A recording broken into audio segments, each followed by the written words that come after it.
podcast with your host Sana. And today we are exploring the profound world of soul purpose, intuition, and the Akashic Records. Now, let me ask you a question, listeners. Have you ever felt a deep calling but weren't sure how to follow it? Or found yourself wondering why certain patterns or obstacles seem to show up repeatedly in your life?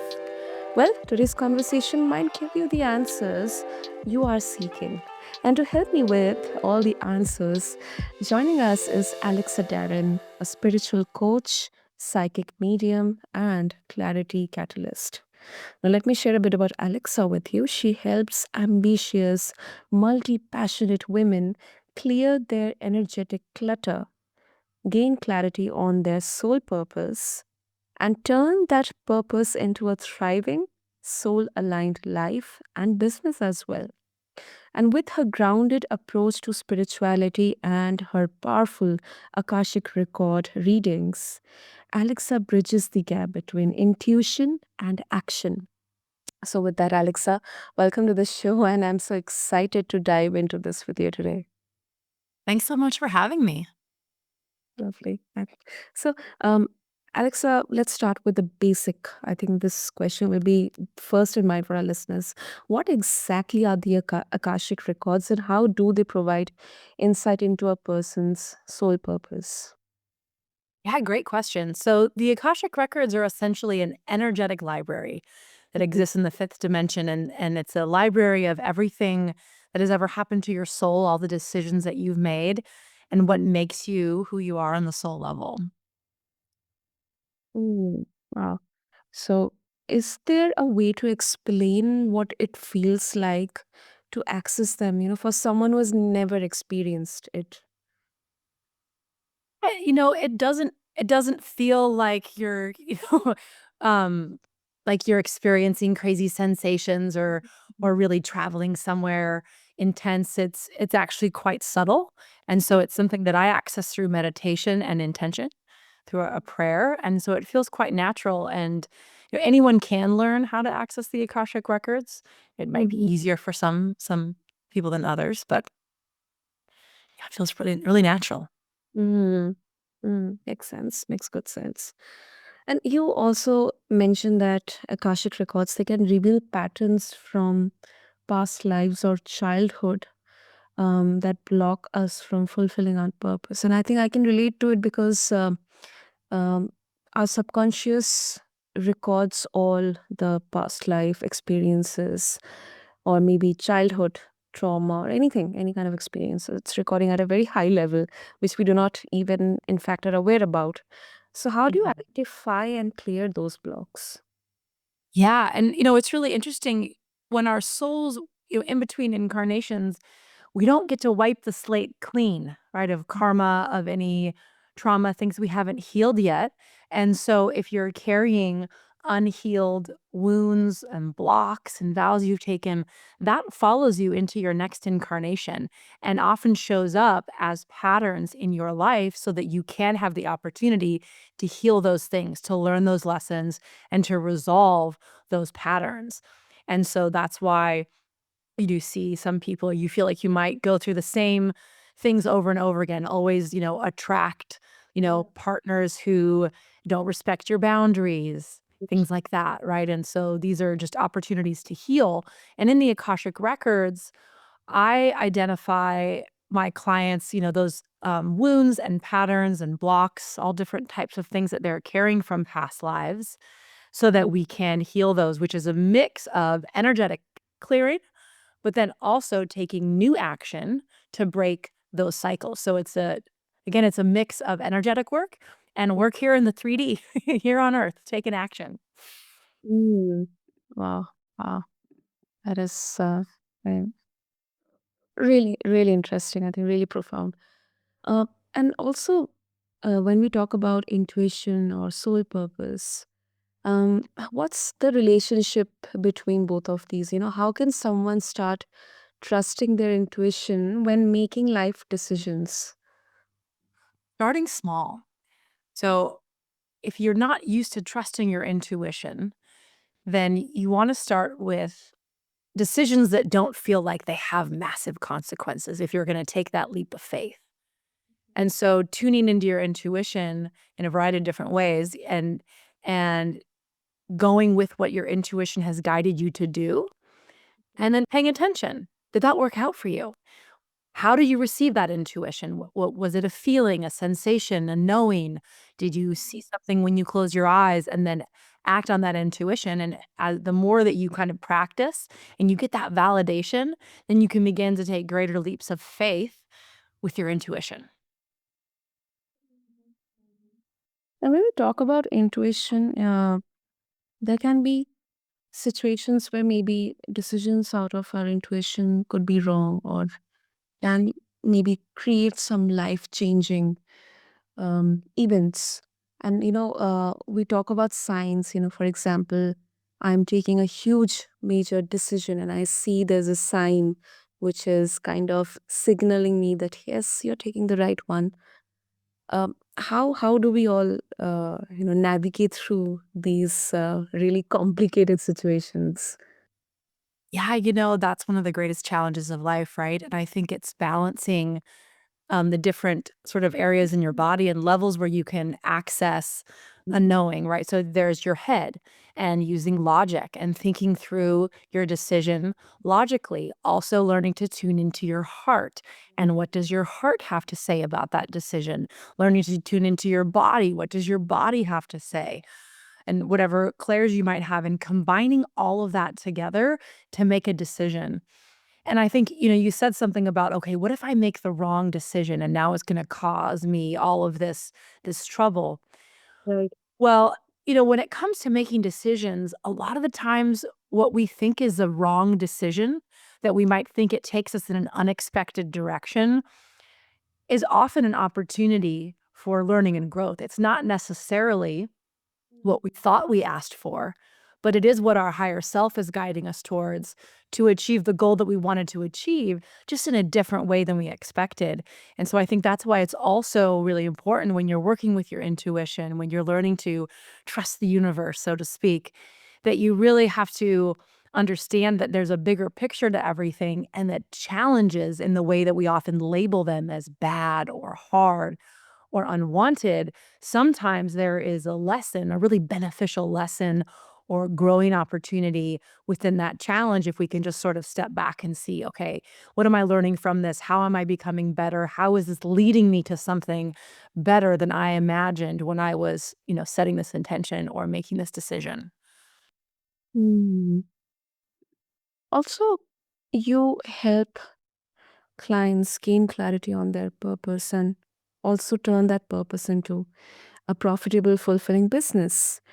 What does that look like? I mean, what's the process there? You work with you have worked with many ambitious, multi-passionate women. Yeah, so my I primarily work with women inside of my 3-month program, Soul Purpose Mhm. Alchemy. So we really have a great when we meet weekly, and so we can kind of go on this journey together of first, as I say, clearing out the energetic clutter, getting, any energy that's not ours out of our energy fields, taking back our energy, learning to connect with our intuition, and just kind of getting back to center so that you can start to understand who you are and receive all of that guidance. And then we dive into the, Akashic Records. The type of readings that I do are kind of like a personality test, that really show who you are on the soul level, that doesn't change, what your gifts and strengths are, the energies that you bring in. And so when we can look at that a lot, and we also do a lot of like healing, like inner child healing and past life healing, right? To resolve some of those things. And then we can take a look at your story. Like, what have you been through in your life and how has that shaped you? And so how does your story, how does that pair with your gifts and the energy that you bring into the world? And then what's your community? Who are you then able to serve or uplift or to lead or to teach because of what you have learned and gone through and the skills that you have? How can we bring it all together so you have this mission statement and then you have a vision of how you are going to bring that purpose to life here, whether that is starting your own business or shifting careers and working for someone else or changing the way that you live your life so that it's really aligned with who you are on the soul level, that feels really aligned and fulfilling and vibrant. And then when you do that, you start to manifest things faster because when you're aligned with your purpose and you're on your path, that's when more synchronicities show up. That's when you get more into flow. And that's when you're able to achieve a higher level of abundance and meeting the right people and all those great things that we all want when you can find that alignment and come back to center with who you are. Mm, mm. That's really empowering, Alexa. Now, talking about your personal journey, the personal question. So you weren't born with your gifts fully activated, and you have shared that your journey included working with other spiritual healers. So, would you like to share what brought you to this world of navigating, exploring Akashic records, or uh, understanding soul purpose, helping others, especially women, understand soul purpose? Yeah. So I had a couple psychic experiences as a child that were sort of brushed aside and went on to live my muggle life, so to speak. And I really I spent a lot of my life feeling out of place and Okay. like I didn't know where I belonged. I had so many interests and things that pulled me. Um, and I changed my mind so many times on, I changed my major like 5 times and I changed careers a number of times. I ended up in law school because I was, the smart girl and my dad was a lawyer. And then I left and I taught in the inner city in LA. And then I was a screenwriter and did comedy. And then I worked for a video game company and then worked in advertising, and and I always had all these hobbies. I just felt all Mhm. over the place. Yeah. And, like, I was always searching for who I was supposed to be or where I would fit in or what was I really good at. And it was quite lonely, and I didn't have, like, a belief system. I wanted to believe in something, and I had tried different religions or different things, and nothing felt right. And I say that I accidentally ended up seeing this, like, Reiki healer/psychic, and had an amazing first session that changed, what happened in that session changed my perspective on my world and who I was, like, completely. Um, and all of a sudden, I realized that there was way more to the universe and to me as a soul than I had thought. It was a very quick just knowing, and so that led me just follow some breadcrumbs and just to learn about different things, and I kept seeing that healer, and learning about crystals and then angels and different things, and then was really drawn to the Akashic Records. So all of that was just kind of, you know, following my interests, and I didn't know where it was gonna lead. And then I lost my sister very suddenly, and that was around the time I was getting all these signs and these sort of messages that I could communicate with spirit, and I had been a medium in past lives, and so because of it all just sort of the stakes felt like they were higher. It just felt like it was more urgent to really dive into this and to really also anchor me, to have a stronger connection to spirit through my grief, so that I just wasn't, drowning. And Mhm. that's when I realized that I could communicate, with spirit and angels and spirit guides and loved ones on the other side. And so that's when I sort of really, really dove in head first from that moment on to really develop those gifts and to see where it would take me. Thank you for sharing that. Thank you for sharing that, Alexa. Now, on the flip side, skeptics argue that past life readings and the Akashic records, they are more of a placebo effect than an actual spiritual tool. How do you respond to that criticism? Well, I think there's always going to be skeptics for everything. And I'm not trying to change anyone's mind. And I also, there's the argument about the placebo effect that says, hey, if it works, what's the, What's the difference? But, I've had enough personal experiences of things that I have received from, past loved ones on the other side, from spirit guides, from angels. I have received enough specific messages to relay to my clients of things that there's no way that I could have known or guessed, that have been, yeah, just incredibly specific and spot on that, I know personally that this is real. And so I would say that for someone who thinks it's, a placebo effect, I invite them to get a reading Wow. Yeah, and to get their mind blown. of course, of course. Until unless you try it, you will be initially skeptical. But I think experiencing it will definitely shift their perspective.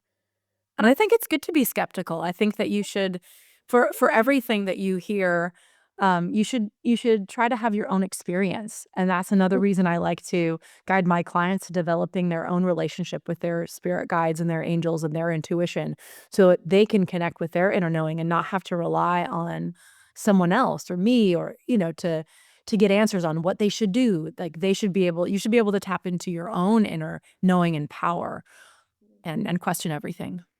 Absolutely. And that's the important thing, questioning everything. I think curiosity is the biggest gift of the human mind. Yeah. Absolutely. Oh, that's really a great answer, Alexa. And of course, before we wrap up, if our listeners would wish to connect with you, explore more about your programs, or maybe book an Akashic record reading with you, how they can do that. Very easy. So alexadarrin.com. On Instagram, I am at Alexa Darrin. And I think we'll maybe link, I've got a free 3-day soul clarity reset if you're looking to just kind of clear some energetic clutter, connect with your intuition, get back to center in a little 3-day journey. Then you can access that on my website as well. Lovely, lovely. So we'll have all the details mentioned in the show notes. And Alexa, thank you so much for guiding us through this deep and illuminating conversation, and also for sharing your journey as well. I think your work in helping people clear blocks, declutter their minds, their heart, trust their intuition, uncover their soul purpose is truly inspiring. So thank you so much. Thank you so much for having me. So, to all of our listeners, if you are interested to connect with Alexa or explore her programs, or maybe explore her free gift, just refer to the show notes along with this episode. And also, if this conversation connected with you, please subscribe, leave us a review, share it with someone who might benefit from it. And thank you to everyone for tuning into this soulful episode of Mindful Living. Until next time, stay mindful and be connected to your purpose. Thank you.